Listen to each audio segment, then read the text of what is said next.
Hey guys, and welcome to today's video. My name is Grace and today I'm going to be talking about bunion surgery.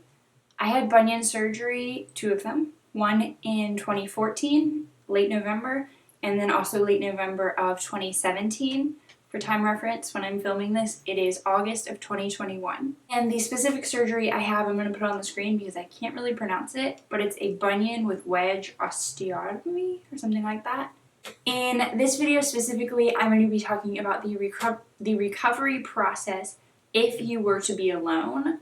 More specifically, should you get bunion surgery if you live alone? Before I answer this question, I do want to say, do I regret getting the surgery? No, absolutely not. If I had to do it again, I would 100% do it again.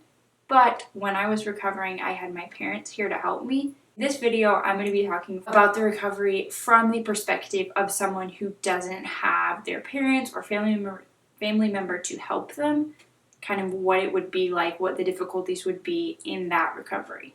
I'm going to give you a very short explanation and quick answer at the very beginning of the video if you're just looking for a yes or no with one reason, but then I'm going to kind of dive into the depths of what these look like in the recovery later. So if you don't want to watch the end of that, you don't have to. But quick answer, should you get bunion surgery if you live completely on your own? I can't speak into your personal situation, but I would say proceed with caution because a lot of the recovery, you're going to have to be dependent on someone else. And if there's no one there, it's going to be extremely difficult, if not impossible. 3 specific things which will be difficult in the recovery if you live alone. Meals. Another thing is showering. And then the last one is simply getting around. For example, back home to the hospital, up the stairs, moving around in any way, shape, or form. Okay, to dive a little bit more into what I'm talking about. First example with meals. Post-recovery, you're for probably a week, if not longer, going to be pretty much completely on your back with your leg elevated. So you're really not going to be able to stand up and cook or even honestly like reheat food. One thing you can do to kind of help with this is meal plan and make freezer meals or have food prepared and ready that is super quick and easy to make or to like reheat if you have to live on your own. And with showering, thankfully in my recovery we had a handicapped bathroom that I could use, and so I was able to use that bathroom. It had a bench in it, but I still needed my mom to help get me from where I was to get me into the shower even though it was handicapped, and then to get out of the shower to take on and off the cast cover, like the waterproof cover, and then once I got the cast off, she helped me bandage and unbandage and rebandage my foot. And then also with moving around, if you live in an apartment with stairs, that's going to be really difficult, or if you have to sleep on like a different level as well.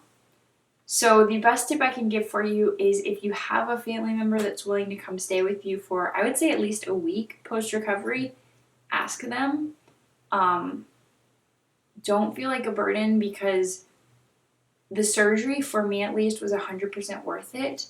And so if you have someone that would be willing to help you, ask them. A family member, friend, or if not, maybe look into getting a caregiver or someone to come help you, again, just for a little while until you are able to start moving around. Something else that made the recovery process difficult was driving. During my first surgery, I was too young to drive, but my second one was on my left foot, and I was old enough so I could drive.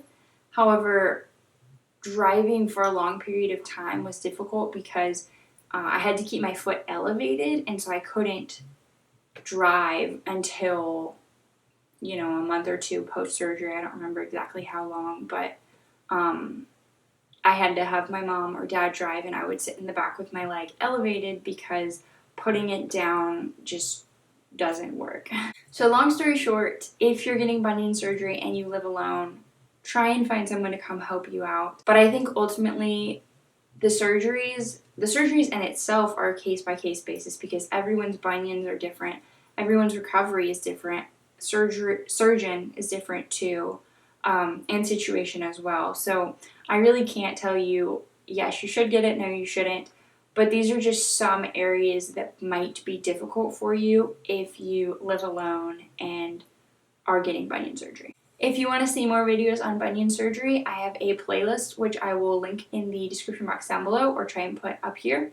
If you have any questions for bunion surgery, leave them in the comments below. And if you have had the surgery, feel free to put your experience in the comments below as well. I would love to hear about your surgery, and I'm sure anyone interested in getting the surgery would also love to hear about different experiences and how your recovery was or how your surgery was and things like that.